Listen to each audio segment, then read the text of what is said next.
আসসালামু আলাইকুম ওয়া রাহমাতুল্লাহি ওয়া বারাকাতুহু। নাহমাদুহু ওয়া নুসাল্লি আলা রাসূলিহিল কারীম। আম্মা বা'দ, ফাআউযু বিল্লাহি মিনাশ শাইতানির রাজীম। বিসমিল্লাহির রাহমানির রাহিম।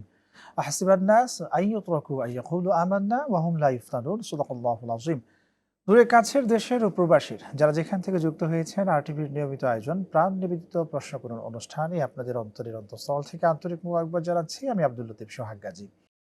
প্রিয় দর্শক, আরটিভির এই চমৎকার আয়োজন প্রতি রবিবার ও সোমবার সরাসরি সন্ধ্যা ৬টা ৫ থেকে সম্প্রচারিত করা হয়। এই আয়োজনে আমরা প্রতিনিয়তই ভিন্ন ভিন্ন বিষয় নিয়ে আপনাদের মাঝে আমরা আলোচনা করে থাকি। বিদগ্ধ আলেম দ্বীনের থেকে নানা ধরনের প্রশ্নের উত্তর জেনে থাকি। এর ধারাবাহিকতায় আজ আমরা আলোচনায় এসেছি গুজব। গুজব কি, কাকে বলে, ইসলামের দৃষ্টিতে এই গুজব থেকে উত্তরণের উপায় কি, এই বিষয়ে আলোচনা করব ইনশাআল্লাহ। এই বিষয়ে আলোচনা করার জন্য আমরা স্টুডিওতে আমন্ত্রণ জানিয়েছি বিশিষ্ট ইসলামিক চিন্তাবিদ, গবেষক, মিডিয়া ব্যক্তিত্ব, আপনার আমার সকলের প্রিয় প্রথিত যোশা ডক্টর মোহাম্মদ আনোয়ার হোসেন মোল্লা, প্রিন্সিপাল উত্তর বাড্ডা কামিল মাদ্রাসা, ঢাকা। আসসালামু আলাইকুম রাহমাতুল্লাহ। ওয়ালাইকুম আসসালাম ওয়া রাহমাতুল্লাহি ওয়া বারাকাতুহু। কেমন আছেন উস্তাদ? আলহামদুলিল্লাহ, আল্লাহ অনেক ভালো রেখেছেন। আপনারা ভালো আছেন? আলহামদুলিল্লাহ, আল্লাহ সুবহানাহু ওয়া তাআলা আমাদেরও ভালো রেখেছেন। প্রিয় দর্শক, আজকের মেহমানের সাথে আমরা পরিচয় হলাম। আজকের আলোচ্য বিষয় ইতিমধ্যেই আপনাদের সাথে আমরা শেয়ার করেছি। আজকে আলোচনা করতে চাই গুজব সংক্রান্ত বিষয় নিয়ে। গুজব কি, কাকে বলে, ইসলামের দৃষ্টিভঙ্গি কি এতে রয়েছে, এ বিষয়ে প্রশ্ন করে করে আমরা উত্তর জানবো ইনশাআল্লাহ। যারা যুক্ত হয়েছেন আমাদের সাথে টেলিভিশনে, একই সাথে এই চমৎকার আয়োজন ফেসবুক পেজ এবং RTV Islamic show Facebook page, দুটি ফেসবুক পেজে সরাসরি সম্প্রচার করা হচ্ছে, সেখানেও যুক্ত হন। সেখান থেকেও কিন্তু এই চমৎকার আয়োজনটুকু আপনারা জানতে পারবেন ইনশাআল্লাহ। এবং একই সাথে আমরা আপনাদের কাছে অনুরোধ রাখতে চাই, এই আয়োজনটুকু আপনারা শেয়ার করবেন মানুষের মাঝে, সকলেই যেন এই চমৎকার আয়োজন দেখতে পায় এবং জানতে পারে জীবন ঘনিষ্ঠ নানা ধরনের প্রশ্নের উত্তর ইনশাআল্লাহ। জি আলহামদুলিল্লাহ, রব্বুল আলামিনের কাছে শুকরিয়া আদায় করছি যিনি আমাদেরকে এই চমৎকার আয়োজনে যুক্ত করেছেন। উস্তাদ, আজকের আলোচ্য বিষয়ে আমরা রেখেছি গুজব। আজকের সমাজে যে যা অবস্থা আমরা দেখছি, শয়তানের ১ নম্বর হাতিয়ার হয়ে দাঁড়িয়েছে গুজব। গুজব কি, কাকে বলে, এবং ইসলামের দৃষ্টিভঙ্গি এই গুজব সম্পর্কে কি দিয়েছেন? ধন্যবাদ। আলহামদুলিল্লাহ ওয়াসসালাতু ওয়াসসালামু আলা রাসূলিল্লাহ ওয়া আলা আলিহি ওয়া সাহবিহি আজমাইন, আম্মা বাদ। খুব সরলভাবে যদি আমরা গুজবকে ডিফাইন করি, তাহলে গুজব হলো কোনো একটা অসত্য ইনফরমেশন, কোনো একটা ভুল বা মিথ্যা ইনফরমেশন অসৎ উদ্দেশ্যে, মন্দ উদ্দেশ্যে মানুষের কাছে ছড়িয়ে বেড়ানো, মানুষের কাছে প্রচার করা, ছড়িয়ে দেয়া, এটাকে বলা হয় গুজব। আচ্ছা, যে কোনো একটা বিষয় ঘটনাটা সঠিক নয়, নাম্বার 1। নাম্বার 2 হলো এটা প্রচারের উদ্দেশ্যটা মন্দ, মানুষের মধ্যে বিভ্রান্তি তৈরি করা অথবা মানুষকে মিসগাইড করা, মানুষের মধ্যে দ্বন্দ্ব তৈরি করা, মানুষের মধ্যে সংঘাত তৈরি করা, বিভেদ তৈরি করা, এই জাতীয় বিভিন্ন বিষয়ে কোনো একটা তথ্য ছড়িয়ে দেওয়া হলো, উবুক্ত এই হয়েছিল, এবং এইটা খুব দ্রুত মানুষের মধ্যে ছড়িয়ে পড়ে। আজকে বর্তমান ফাস্ট সোশ্যাল মিডিয়ার যুগে গুজবটা কিন্তু সবচেয়ে বর্ধনশীল একটা বৃক্ষ। জিজ্ঞেস করা হয় যে বর্তমানে পৃথিবীতে সবচেয়ে দ্রুত বর্ধনশীল বৃক্ষের নাম কি, তাহলে বাচ্চাদের বলতে হবে যে গুজব। এক সময় ছিল যে একটা গুজব স্প্রেড হতে অনেক সময় লাগতো। সে তার কাছ থেকে শুনেছে, সে আবার আরেকজনের কাছে বলবে, সে আবার 10 মাইল দূরে গিয়ে আরেকজনের কাছে বলবে, এইভাবে করে করে লম্বা সময় একটা গুজব ছড়াতো, তাও খুব বেশি লোকের কাছে পৌঁছানো যেত না। আর এখন সোশ্যাল মিডিয়ার যুগে এসে হয়েছে কি, কয়েক সেকেন্ডের মধ্যে একটা মিথ্যা তথ্য, একটা উদ্দেশ্যমূলক কোনো একটা নিউজ কোটি মানুষের কাছে পৌঁছানো সম্ভব কয়েক সেকেন্ডের মধ্যে। তো এই যে গুজব, যে অসত্য জিনিস মানুষের কাছে পৌঁছানো, তো এই বিষয়টা খুবই মারাত্মক একটা বিষয়। শয়তান এই টুলসটাকে ব্যবহার করে মানুষের মধ্যে বিভেদ তৈরি করে, মানুষের মধ্যে ঝগড়া লাগায়, মানুষের মধ্যে দ্বন্দ্ব তৈরি করে, এমনকি হিংসা বিদ্বেষ, এমনকি ঝগড়াঝাটি, এমনকি যুদ্ধ বিগ্রহ পর্যন্ত এই গুজবের ভিত্তিতে হচ্ছে। ইসলাম এ ব্যাপারে কি বলে? ইসলাম একেবারেই এটাকে হারাম করেছে। আচ্ছা, গুজব ইসলামে কোনোভাবেই এটা অনুমোদিত নয়। কোরআনে এই বিষয়ে তথ্য ডাইরেক্ট রয়েছে। আল্লাহ রাব্বুল আলামিন বলছেন, আউযু বিল্লাহি মিনাশ শাইতানির রাজিম, ইয়া আইয়ুহাল্লাযীনা আমানু ইযা জাআকুম ফাসিকুম বিনাবাইন ফাতাবায়ানু আন তুসিবু কওমান বিজাহালা ফাতুসবিহু আলা মা ফাআলতুম নাদিমিন। হে ঈমানদারগণ, কোন ফাসেক মানে হলো যেটা নির্ভরযোগ্য নয় এমন কোন সোর্স থেকে, সেটা ব্যক্তিও হতে পারে, এরকম কোন সোর্স থেকে তোমাদের কাছে যখন কোনো নিউজ আসবে নাবা, তাহলে অবশ্যই তোমাদের কর্তব্য হলো ফাতাবাইয়ানু, এটা ভালো করে যাচাই বাছাই করে দেখো ঘটনাটা যেটা বলা হয়েছে এটা সত্য কি সত্য নয়। কারণ সত্য যাচাই না করে যদি তুমি এইটা আবার শেয়ার করে দাও, এটা প্রচার করে দাও, মানুষকে বলে দাও, তাহলে দেখা যাবে তোমার অজ্ঞাতেই তুমি অন্য আরেকটা গ্রুপের উপর এমন ভাবে চড়াও হয়ে বসলে, তার এত বড় একটা ক্ষতি করে ফেললে, আনতুসিবু কওমান, কোন একটা কওমকে তুমি ক্ষতিগ্রস্ত করে ফেললে, কিন্তু পরবর্তীতে যখন তুমি আসল ঘটনাটা জানবে যে এটা তো আসলে সত্য ছিল না, আর এই কাজটা তো আমার ভালো হয় নাই, ফাতুসবিহু আলা মা ফাআলতুম নাদিমিন, তারপর তোমার এই যে তুমি না জেনেই যে তুমি এটা ছড়িয়ে দিলে, এই যে ছড়িয়ে দেওয়ার বিষয়টা তোমাকে লজ্জিত করবে, তুমি নিজেই তখন লজ্জাবোধ করবে সত্য প্রকাশ পাওয়ার পর, যখন এটা মানে যখন জানাজানি হবে যে আসলে ঘটনাটা ছিল না, সত্য ছিল না, এটা একটা ভুয়া তথ্য ছিল, একটা ভুয়া নিউজ ছিল, অথচ তুমি এটা যাচাই বাছাই না করেই এটা শেয়ার করে দিল। আমাদের এখন সোশ্যাল মিডিয়াতে, ফেসবুক বা এই যে মিডিয়াতে নানা রকমের ফটো কার্ড আসতেছে, কোন একজনের ছবি দিয়ে, ওনার নাম দিয়ে। আমরা একটা যদি আমার খুব মনে হয় যে খুব চমকপ্রদ মনে হয়েছে, এটা দিয়ে তো উমুককে ঘায়েল করা যাবে, তো চট করে আমি কি করলাম, শেয়ার মেরে দিলাম। আমার কাছ থেকে আরো 10 জনে, 20 জনে, 50 জনে, 100 জনে শেয়ার মেরে দিল। অথচ যার নামে ফটো কার্ডটা দেওয়া হয়েছে উনি কিন্তু হয়তো এই কথাটা বলেন নাই, অথবা যাকে রেফার করে এই বক্তব্যটা দেওয়া হয়েছে, এই বক্তব্যটা উনি ধ্যান নাই, তার নামে চালিয়ে দেওয়া হয়েছে। এই জন্য অবশ্যই এখন সোশ্যাল মিডিয়াতে এই গুজবের ফাঁদে পড়ার ঝুঁকি অনেক বেশি। এ বিষয়ে কি কোরআনে আরো তথ্য আছে কিনা? কোরআনে আছে, হাদিসে আছে। রাসূল সাল্লাল্লাহু আলাইহি ওয়াসাল্লাম স্পষ্ট করে যেটা বলেছেন সেটা হলো যে কাফা বিল মারই কাযিবান আন ইউহাদ্দিসা বিকুল্লি মা সামিআ। একজন মানুষ মিথ্যাবাদী হওয়ার জন্য মিথ্যা কথা বলার প্রয়োজন নেই না, সে যা শুনে তাই সত্যাসত্য যাচাই না করে আরেকজনের কাছে বলে দেয়। এই টেন্ডেন্সিটা যদি তার মধ্যে থাকে তাহলে এই লোকটা মিথ্যাবাদী হওয়ার জন্য এটাই যথেষ্ট। হাদিসটার ব্যাখ্যা কি? ব্যাখ্যা হলো একটা লোক যাই শুনে বলে দেয়। এখন আজকে উনি 10টা কথা শুনছে, 10টা কথাই প্রচার করে দিয়েছে, অথচ 10টা কথার মধ্যে হয়তো 6টা সত্য ছিল না, ভুল ছিল। তাহলে তার পক্ষ থেকে 10টার মধ্যে 6টা ভুল তথ্য গেল, যে জানলো, যার কাছে পৌঁছতো সে কিন্তু জানলো যে এটা মিথ্যা তথ্য, তাহলে তার অজ্ঞাতেই কিন্তু সে মিথ্যাবাদী হলো। পরের দিন আবারও যদি এরকম হয়, 5টা মানে অসত্য তথ্য পৌঁছায় দিল যাচাই না করে, তাহলে সে কিন্তু ওইখানে মিথ্যা হয়ে গেল। এভাবে প্রতিদিনই যখন তার কাছ থেকে কিছু সত্য কিছু মিথ্যা যাবে, তো যে মিথ্যাগুলো তিনি বললেন, এই মিথ্যাগুলো জোড়া দিলে একটা লম্বা মিথ্যার বহর হবে, এবং এই মিথ্যাটা তাকে একবার মিথ্যাবাদীতে রূপান্তরিত করবে। রাসূলুল্লাহ সাল্লাল্লাহু আলাইহি ওয়াসাল্লাম হাদিসে আরো বলেছেন, ইয়াকুম ওয়াল কাযিব ফাইন্নাল কাযিবা ইয়াহদি ইলাল ফুজুর ওয়াল ফুজুরু ইয়াহদি ইলান নার ওয়া ইন্নাল মারআ লা ইয়াকযিব ওয়া ইয়াতাহাররা বিল কাযিব হাত্তা ইউকতাবা ইনদাল্লাহি কাযযাবা। সাবধান সাবধান, তোমরা অবশ্যই মিথ্যাকে বর্জন করবে, কেননা মিথ্যা মানুষকে পাপাচারের দিকে ধাবিত করে। মিথ্যা কোথায় ধাবিত করে? পাপাচারের দিকে। আর পাপাচার মানুষকে জাহান্নামের দিকে ধাবিত করে। জি, আলহামদুলিল্লাহ, খুবই চমৎকার আলোচনা শুনছি। আপনার কাছে আবার ফিরে আসবো, একটা বিরতি নিয়ে আসি। প্রিয় দর্শক, আপনারা দেখছেন আরটিভি নিয়মিত আয়োজন প্রাণ নিবেদিত প্রশ্ন করুন অনুষ্ঠান। সময় হয়ে গেল বিরতি নেবার, আমাদের সঙ্গেই থাকুন, ফিরছে একটু পরে ইনশাআল্লাহ।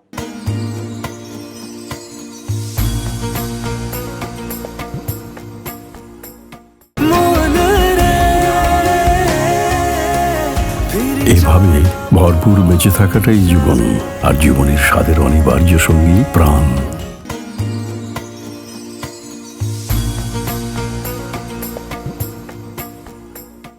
বিরতির পর ফিরে এলাম আপনাদের প্রিয় অনুষ্ঠানে। আপনারা দেখছেন আরটিভির নিয়মিত আয়োজন প্রাণ নিবেদিত প্রশ্ন করুন অনুষ্ঠান। আজকের অনুষ্ঠানে আলোচ্য বিষয় আমরা রেখেছি গুজব কি কাকে বলে, গুজব থেকে উত্তরণের উপায় কি।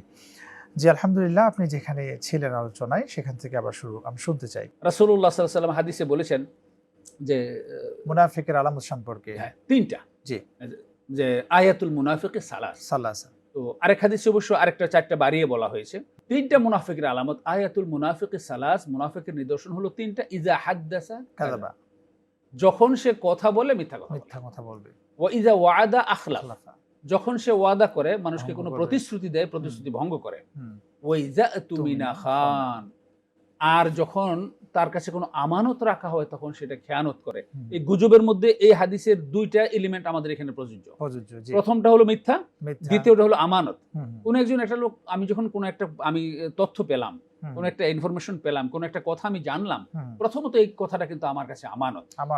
এইটার যথাযথ যাচাই বাছাই করে সঠিক হলে যথাস্থানে পৌঁছে দেওয়া আমার দায়িত্ব। আর যদি সেটা সঠিক না হয় তাহলে সেটা চেপে যাওয়া আমার দায়িত্ব। এই আমানতটুকু কিন্তু আমাকে রক্ষা করতে হবে।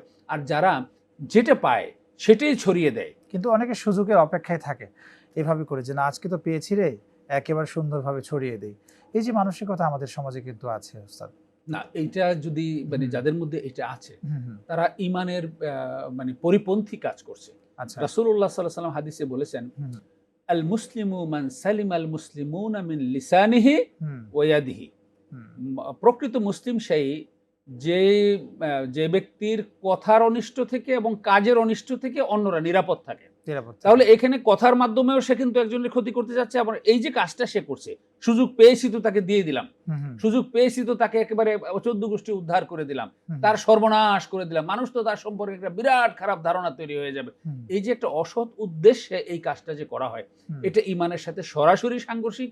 রাসূলুল্লাহ সাল্লাল্লাহু আলাইহি ওয়াসাল্লাম বলেছেন যে আল মুসলিম, প্রকৃত মুসলিম সেই যার মধ্যে এটা নেই। তার মানে এটা যদি থাকে তাহলে সে প্রকৃত মুসলিম হতে পারবে না। আচ্ছা, প্রকৃত মুসলিমের ডেফিনেশনটা কি হতে পারে? এটা তো আসলে মানে অনেক লম্বা বিষয়, আমরা খুব সংক্ষেপে বলি। সংক্ষেপে বলি, কোরআন এবং সুন্নাহর আলোকে যিনি জীবন পরিচালনা করেন, তার কথা এবং কাজ এবং আচরণ কোরআন এবং সুন্নাহর আলোকে হবে, তিনি হলেন প্রকৃত মুসলিম। আল্লাহ সন্তুষ্টি তার লক্ষ্য থাকবে, আল্লাহর সন্তুষ্টি অর্জন। তো কার্যক্রমগুলো ওইভাবে পরিচালনা করবে। এখন গুজব আল্লাহ নিষেধ করেছেন, রাসূল সাল্লাল্লাহু আলাইহি ওয়াসাল্লাম গুজবের ব্যাপারে, এই মিথ্যা প্রচারণার ব্যাপারে নিষেধ করেছেন। তিনিও তো এটার শিকার। এরকম গুজবের শিকার কিন্তু রাসূল সাল্লাল্লাহু আলাইহি ওয়াসাল্লাম নিজে, এবং কোরআনে কারিমে সরাসরি আয়াত নাজিল করে ধমক দেওয়া হয়েছিল তখন। সূরা নাজিল করেছে, এবং বিশেষ করে ওই বক্তব্যটা উল্লেখ করে তাকে ধমক দেওয়া হয়েছে যে যখন তোমরা জানলে, ঘটনাটা ছিল হযরত আয়েশা রাদিয়াল্লাহু তাআলা আনহার ব্যাপারে, যে ইফকের ঘটনা হিসেবে যেটা ইতিহাসে পরিচিত, তার চরিত্র হনন করে একটা রিউমার ছড়িয়ে দেওয়া হয়েছিল। আচ্ছা, ঘটনাটা ছিল একটা যুদ্ধে উনি গিয়েছিলেন, রাসূল সাল্লাল্লাহু আলাইহি ওয়াসাল্লাম গিয়েছেন, হযরত আয়েশা রাদিয়াল্লাহু তাআলা আনহা তার সাথে ছিলেন। তিনি রাতে এসে এক জায়গায় তাঁবু স্থাপন করেছেন, রাত্রি শেষ রাত্রিতে তিনি রওনা দিয়েছেন। তো রওনা দেওয়ার আগ মুহূর্তে হযরত আয়েশা রাদিয়াল্লাহু তাআলা আনহার প্রাকৃতিক প্রয়োজন হয়েছে। উনি কাছাকাছি যেখানে প্রাকৃতিক প্রয়োজন সারার জায়গা, ওইখানে গিয়েছেন। তো এই অবস্থায় কাফেলা রওনা দিয়েছে। তো ওনাকে কিন্তু নেওয়া হতো ওটের উপরে করে একটা হাওদা। হাওদা মানে আমাদের যে পালকির মতন, এটা উপরে থাকতো, এটার মধ্যে হাওদাটা উনি বসলে সাহাবীরা কয়েকজনে ধরে হাওদাটা উঠাই দিত। তো তার হাওদা ওটের উপরে উঠাই দেয়া হয়েছে। তো যারা এটা উঠিয়েছেন কয়েকজন ছিল, তো তারা বুঝতে পারেন না যে ভিতরে হযরত আয়েশা রাদিয়াল্লাহু তাআলা আনহা নেই। হাওদাটা উঠিয়েছে, রাসূল সাল্লাল্লাহু আলাইহি ওয়াসাল্লাম সাহাবীদেরকে নিয়ে রওনা দিয়ে দিয়েছেন। তো উনি প্রাকৃতিক প্রয়োজন সেরে যখন তিনি তাঁবুর কাছে আসলেন, এসে তাঁবু গোটায় তারা সবাই চলে গেছে। উনি একটা বুদ্ধিমত্তার পরিচয় দিয়েছেন, অত্যন্ত মানে দায়িত্বশীলতার পরিচয় দিয়েছেন, যে তিনি একা ছুটাছুটি না করে, কারণ কাফেলা কোন দিকে গেছে, উনি কোন দিকে যাবেন, এটা তো হারিয়ে যাওয়ার একটা ঝুঁকি থাকবে। উনি মনে করেছেন যে রাসূল সাল্লাল্লাহু আলাইহি ওয়াসাল্লাম যখনই টের পাবেন যে আমি হাওদাতে নেই, আমি কাফেলার সাথে নেই, তখন নিশ্চয়ই তিনি লোক পাঠাবেন এইখানে, যে জায়গায় মানে আমরা রাত্রি যাপন করেছিলাম সেইখানে। তো এইটা মনে করে তিনি কি করলেন, ওখানেই বসে থাকলেন। আবছা আবছা অন্ধকার, তখনও সকাল হয়নি এমন অবস্থায়।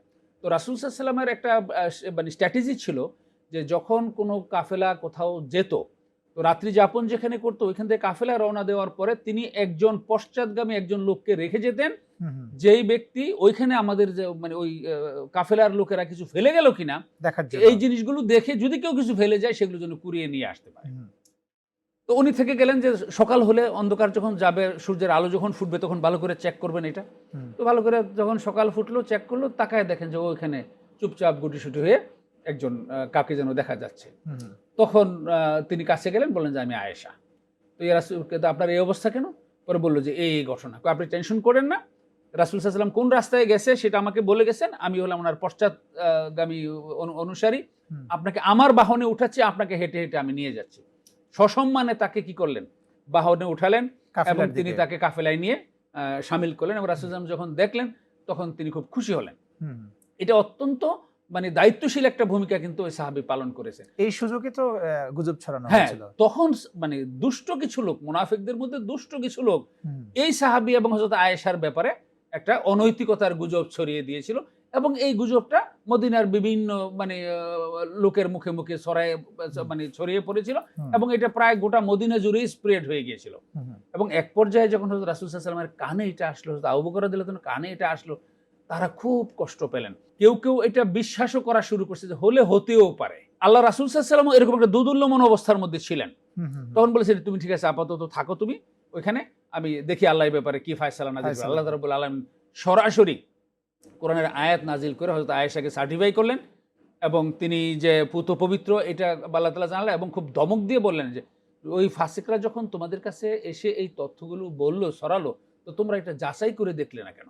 যাচাই না করে তোমরা সেটা প্রচার করলে কেন? সুতরাং এই যে গুজব, এই গুজবের মানে শিকার কিন্তু, এই গুজবের শিকার কিন্তু রাসূল সাল্লাল্লাহু আলাইহি ওয়াসাল্লাম, তার পরিবার নিজে তিনি গুজবের শিকার, আয়েশা রাদিয়াল্লাহু তাআলা আনহা গুজবের শিকার, এবং আল্লাহ রাব্বুল আলামিন এই ঘটনার সত্যাসত্য ইনফরমেশন আল্লাহ তাআলা আসমান থেকে নাজিল করে আমাদেরকে জানিয়ে দিয়েছেন। এখানে যে আয়াতের বিষয়ে আপনি আলোচনা করছিলেন, এখানে আল্লাহ রাব্বুল আলামিন মুমিনদের কথা বলেছেন যে তোমরা এটা বিশ্বাস করলে কেন? তাহলে তো মুমিনরা একজন আরেকজনের ভাই, যেখানে রক্ষক হওয়ার কথা, সেখানে কিন্তু আজকে আমরা দেখছি মুসলিম সমাজে আমরা নিজেদের মধ্যে একজন আরেকজনের ভাইয়ের মান রক্ষা করছি না, সুযোগ পেলেই সমালোচনা করছি। কারণটা কি? এটা হলো আমাদের ইমানের যে স্ট্যান্ডার্ড, সেই স্ট্যান্ডার্ডটা কমে গেছে আমাদের মধ্যে, মানে পার্থিব লোভ লালসা বেড়ে গেছে, আর নিজেদের মধ্যে হিংসা বিদ্বেষ, যেটা বলা হয়েছিল যে ইন্নামাল মুমিনুনা ইখওয়া, মুমিনরা পরস্পর ভাই ভাই। তো ভাই তাহলে কি ভাইয়ের মধ্যে কোনো সমস্যা থাকবে না?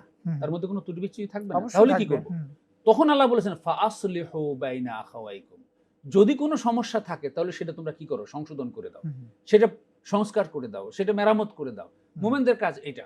কিন্তু মুমিনদের মধ্যে যদি কারো কোনো ত্রুটি বিচ্যুতি আমাদের নজরে আসে, সেটা তাকে সংস্কারের উদ্দেশ্যে, সংশোধনের উদ্দেশ্যে তাকে নসিহত না করে, যেটাকে ইহতিসাব বলা হয়েছে, সে ইহতিসাব না করে সেইটাকে সুযোগ হিসেবে কাজে লাগিয়ে তার ক্ষতি করার মানসিকতা নিয়ে অন্যের কাছে সেগুলো ছড়িয়ে বেড়ানো, যদি এইটা সত্য ঘটনাও হয় তারপরেও যদি বলা হয়, তাহলে সেটা হলো গীবত। ওয়ালা ইয়াগতাব বা'দুকুম বা'দা আইয়ুহিব্বু আহাদুকুম আন ইয়াকুলা লাহমা আখিহি মাইতান ফাকারিহতুমু।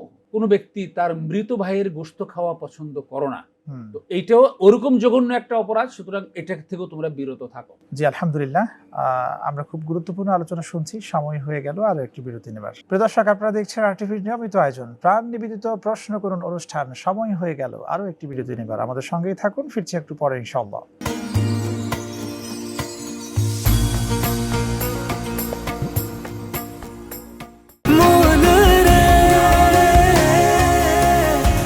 এভাবে ভরপুর বেঁচে থাকাটাই জীবন, আর জীবনের স্বাদের অনিবার্য সঙ্গী প্রাণ।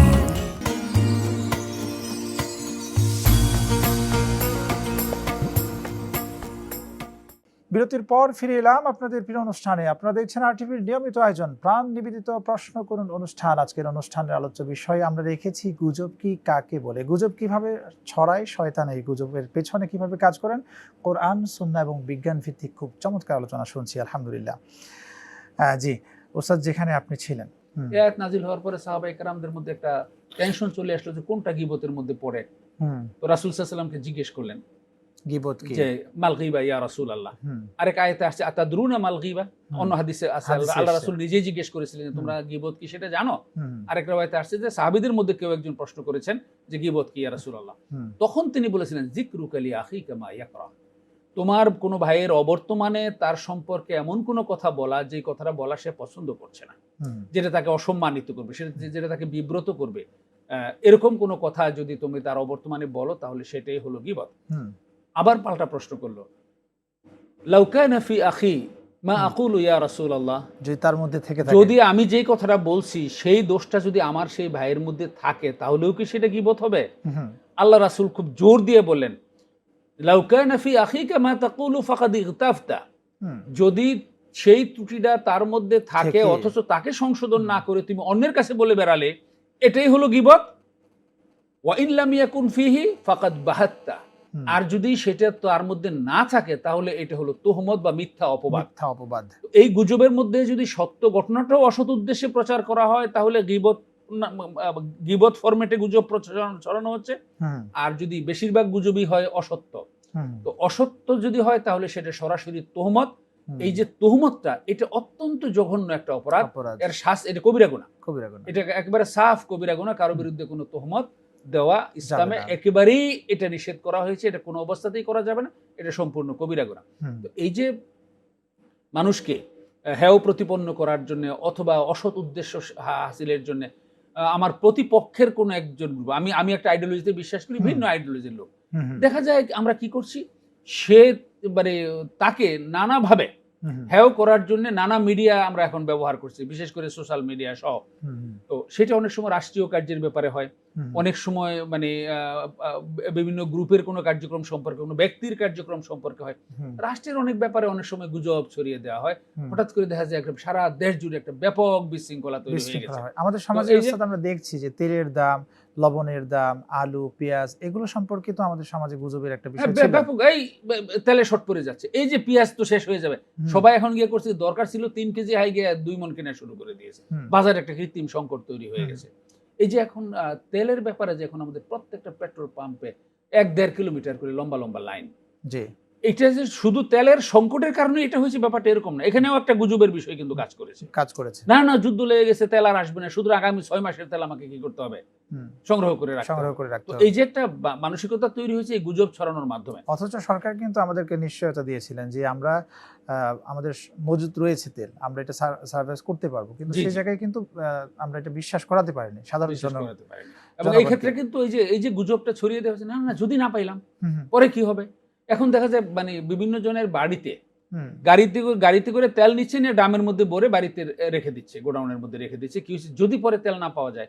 তো এগুলো বাস্তবতাটা যতটুকু, এর মধ্যে গুজব এবং অপপ্রচারটা কিন্তু তার চেয়ে অনেক বেশি। আর আরেকটা হয় অনুমান নির্ভর করে, যে কোনো বস্তুনিষ্ঠ কোনো ইনফরমেশন নেই, অনুমান নির্ভর কোনো কথা বলে হলো। এইটা কোরআনে কারিমে স্পষ্ট ভাষায় নিষেধ করা হয়েছে যে তোমরা অনুমান নির্ভর কোনো কথা বলো না। আমাদের সমাজে যেমন ফেসবুক, ইউটিউব রয়েছে, মেসেঞ্জার রয়েছে, হোয়াটসঅ্যাপ রয়েছে, এই যে যোগাযোগ মাধ্যমগুলো এগুলো একেবারেই অ্যাভেলেবেল। এর মাধ্যমে খুব দ্রুত একটা তথ্য মানুষের মাঝে আমরা পৌঁছাতে পারি। এর রক্ষণাবেক্ষণের দায়িত্ব কি সরকার নিতে পারে কিনা, যে কিভাবে করে এটাকে আরো নিজেদের মধ্যে রেখে সীমাবদ্ধ করা যায়, এই সুযোগ আছে কিনা? এই সুযোগ মানে এখানে কয়েকটা ডাইমেনশনে বিবেচনা করতে হবে। প্রথম একটা ডাইমেনশন হলো লিগ্যাল, আইনগত দিক থেকে সরকার পারেই। সরকার অবশ্যই সুযোগ রয়েছে, সরকার আইন করে দিবে যে কোন ধরনের গুলো মানে প্রচার করা যাবে, কোন ধরনের গুলো প্রচার করা যাবে না। দ্বিতীয় হলো টেকনোলজিক্যাল দিক। তো টেকনোলজিতেও এখন এটা যথেষ্ট সুযোগ রয়েছে যে সরকার মানে যদি টেকনোলজি ডেভেলপ করে যেই সাইটগুলো বা যেই নিউজগুলো সেটা মনিটরিং করা হবে, সেটা মানে ফ্যাক্ট ফাইন্ডিং এর মাধ্যমে চেক করে সত্য হলেই শুধু সে এটা পোস্ট করতে পারবে, সত্য না হলে সেটা সে পোস্ট করতে পারবে না। ওরকম টেকনোলজিক্যাল সিস্টেম ডেভেলপ করতে হবে। যদিও আমাদের মতো মানে দুর্বল টেকনোলজির দেশে এটা একটু কঠিন বটে, কারণ আমাদের এখন যে সোশ্যাল মিডিয়াগুলো, যে ফেসবুক, টুইটার, হোয়াটসঅ্যাপ, মেসেঞ্জার যেগুলো বলতেছেন, এগুলো হলো নর্দমার মতন। আচ্ছা, নর্দমা দিয়ে পানি কিন্তু যাচ্ছে, এর ভিতরে পানির মধ্যে সাপ থাকতেছে, ব্যাঙ থাকতেছে, পোকামাকড় থাকতেছে, ময়লা আবর্জনা, দুই একটা ভালো মাছও থাকতেছে। তো এখন এটা অবারিত করে দেয়া হয়েছে, এখানে কোনো কিন্তু ছাকনি নেই। ছাকনি না থাকার কারণে এই মাছও যেরকম যাচ্ছে, এরকম ময়লা আবর্জনাও যাচ্ছে, এরকম কিন্তু বিভিন্ন পোকামাকড়, সাপ বিচ্ছুও যাচ্ছে। তো সোশ্যাল মিডিয়াটা এরকম একটা মানে গণনালা, এই গণনালায় সবাই তাদের কিন্তু ময়লা আবর্জনা ফেলতে পারতেছে, আবার কেউ কেউ ভালো জিনিসও ফেলতেছে। এখন এই ভালো জিনিস যেটুকু ফেলতেছে, ময়লা আবর্জনার ভিড়ে ওগুলো হারিয়ে যাচ্ছে। এই জন্য এটার মধ্যে যদি একটু রেগুলেট করতে পারে সরকার, যে প্রপার রেগুলেশনের মাধ্যমে, যে মানে সবকিছুই মানে সোশ্যাল মিডিয়াতে অবারিত ভাবে ছেড়ে দেওয়া যাবে না, এখানে কিছু রেগুলেট যদি করতে পারে এবং সেটা যদি একটা প্রপার মনিটরিং ব্যবস্থার মাধ্যমে এটা নিয়ন্ত্রণ করা যায়, তাহলে এই অবস্থার কিছুটা উন্নতি হতে পারে বলে আমার মনে হচ্ছে। আমরা দেখছি যে একটা উন্নত প্রযুক্তি, চ্যাটজিপিটি, জেমিনি, আর অনেক ধরনের প্রযুক্তি আমাদের সামনে কিন্তু এসছে, যা আমাদের জীবনের বিভিন্ন ধরনের তথ্য সংগ্রহ করতে কিন্তু সহজ করে দিয়েছে। কিন্তু এখান থেকে যে তথ্যগুলো আমরা নিব, যাচাই বাছাইয়ের একটা আমাদের নির্ভরযোগ্য জ্ঞানের প্রয়োজন।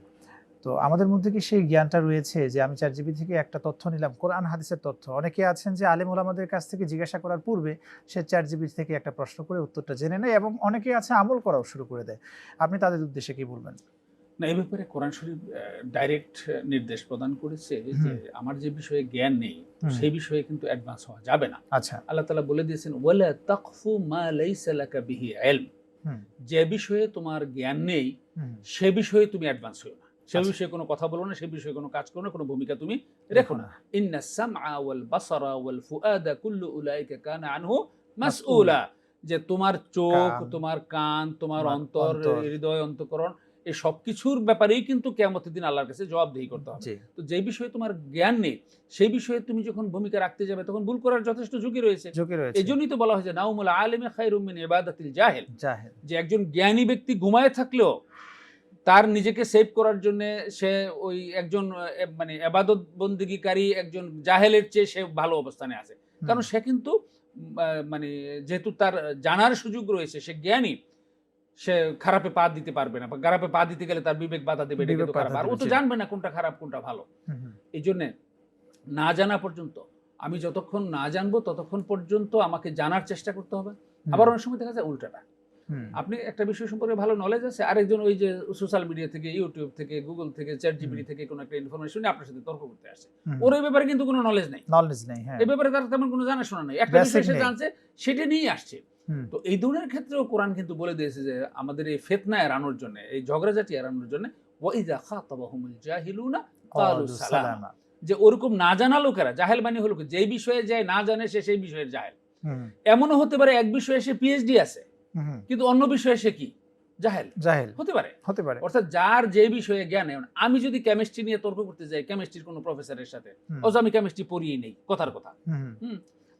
আরেকজন ফিলোসফি নিয়ে তর্ক করতে যাচ্ছে যিনি ফিলোসফি কোনোদিন পড়েন নাই, আরেকজন হয়তো মানে ইলমুল ফিকহ নিয়ে বা মানে ওই মাসলা মাসাইল নিয়ে, ফিকহ চর্চা নিয়ে উনি কথা বলতে আসছেন যিনি কোনোদিন ফিকহ পড়েন নাই, জেনারেল একজন শিক্ষিত মানুষ, জেনারেল একজন যার এই বিষয়ে জ্ঞান নেই। একজন ব্যক্তি হতে পারে এক দিক থেকে এক বিষয়ের পণ্ডিত কিন্তু অন্য দিক থেকে আরেক বিষয়ের জাহেল।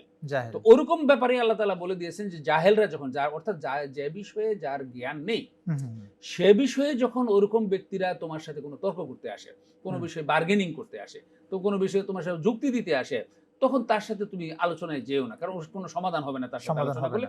কি করবা? কৌশলে তুমি ক্বালু সালামা, ক্বালু সালামা, ভাই ঠিক আছে, মানে আপনার কাছে থাকো, আমি আপনার সাথে কথা বলতে চাইনি, এইটা তখন আপনার বিরুদ্ধে সমালোচনা করবে, আপনার বিরুদ্ধে নানা রকমের অপপ্রচার করবে, বা মানে আপনাকে দিয়ে কটাক্ষ করবে। এই ব্যাপারেও আল্লাহ তাআলা কোরআনে কারীমে বলেছে ওই ধরনের সিচুয়েশনটাও তোমরা কি করো, ওয়াসবির আলা মা ইয়াকুলুনা ওয়াহজুরহুম হাজরান জামিলা, যে তারা যেগুলো বলতেছে এগুলো ধৈর্যের সাথে তুমি এগুলো ট্যাকেল করো, ধৈর্যের সাথে মোকাবেলা করো, ধৈর্য ধারণ করো। এই ক্ষেত্রে তাদের সাথে বিতর্কে যেও না, ঝগড়ায় যেও না, বরং ওয়াহজুরহুম হাজরান জামিলা, কৌশলে তাদেরকে এড়িয়ে চলো। তো এটি হলো ইসলামের শিক্ষা, যারা এগুলো করতে যাবে তাদেরকে আমরা কৌশলে এড়িয়ে চলবো। তো যে পয়েন্টে আপনি প্রশ্ন করেছিলেন যে সরকার যদি এই ব্যাপারে এই উদ্যোগগুলো গ্রহণ করে, যে একটা রেগুলেটরি মানে ফ্রেম যদি ডেভেলপ করে, যে একটা রেগুলেটরি বডি থাকবে, আইনগত একটা মানে তাদের একটা লিগ্যাল বেস, যে আজকের দিনে এটা হচ্ছে ফেক একটা কিছু তথ্য ছড়িয়েছে, এটা মানে এই বিষয়গুলো সরকার যদি এরকম একটা বিষয় করে, আর এগুলো যাচাই বাছাই করার জন্য যে টেকনোলজিক্যাল একটা মানে বড় ধরনের পুল ডেভেলপ করে, যেগুলো সবকিছু যাচাই বাছাই করে কোনটা সত্য নয় এগুলো জনগণকে জানাই দেওয়ার মতো ব্যবস্থা করবে। আর যখন প্রমাণিত হবে অসত্য কোনো তথ্য কেউ প্রচার করে একটা বিভ্রান্তি সৃষ্টি করেছে, সেটা কোনো ব্যক্তির বিরুদ্ধে হতে পারে, সেটা কোনো সংস্থার বিরুদ্ধে হতে পারে, কোনো সংগঠনের বিরুদ্ধে হতে পারে, সরকারের বিরুদ্ধে হতে পারে, সরকারের কোনো দপ্তর পরিদপ্তরের বিরুদ্ধে হতে পারে, যখনই প্রমাণিত হবে তখন তার বিরুদ্ধে লিগ্যাল অ্যাকশন নেওয়া, তার বিরুদ্ধে ক্রিমিনাল অফেন্স হিসেবে সেটাকে নিয়ে তার বিরুদ্ধে লিগ্যাল বক্তব্য, কিন্তু এটা কোরআনের বক্তব্য। তো লিগ্যাল অফেন্স হিসেবে মানে সেটা নিয়ে তার বিরুদ্ধে আইনগত ব্যবস্থা নেওয়া এবং শাস্তিমূলক ব্যবস্থা করা। তো যদি এইভাবে বিষয়গুলো করা যায় এবং যারা এই কাজের সাথে জড়িত তাদেরকে যদি দৃষ্টান্তমূলক শাস্তি দেওয়া যায়, তাহলে অন্য আরো 10 জন কিন্তু এই বিষয়গুলো থেকে নিবৃত্ত থাকার চেষ্টা করবে। জি, আলহামদুলিল্লাহ, খুবই চমৎকার আলোচনায় ছিলাম। অসংখ্য ধন্যবাদ আমাদের সাথে যুক্ত হওয়ার জন্য। প্রিয় দর্শক, আপনারা দেখলেন আরটিভির নিয়মিত আয়োজন প্রাণ নিবেদিত প্রশ্ন করুন অনুষ্ঠান। আজকের অনুষ্ঠানে আমরা আলোচনায় ছিলাম গুজব কি, কাকে বলে এবং ইসলামের দৃষ্টিতে গুজব থেকে উত্তরণের উপায় কি। এখান থেকে আমরা সকলে বেঁচে থাকার চেষ্টা করব। রব্বুল আলামিন যেন আমাদের সকলকে গুজবের এই ভয়াল থাবা থেকে রক্ষা করেন, হেফাজত করেন। দর্শক শ্রোতা, আজ এই পর্যন্ত। আগামী পর্ব দেখার আমন্ত্রণ জানিয়ে বিদায় নিচ্ছি। আল্লাহ হাফিজ। আসসালামু আলাইকুম ওয়া রাহমাতুল্লাহি ওয়া বারাকাতুহু।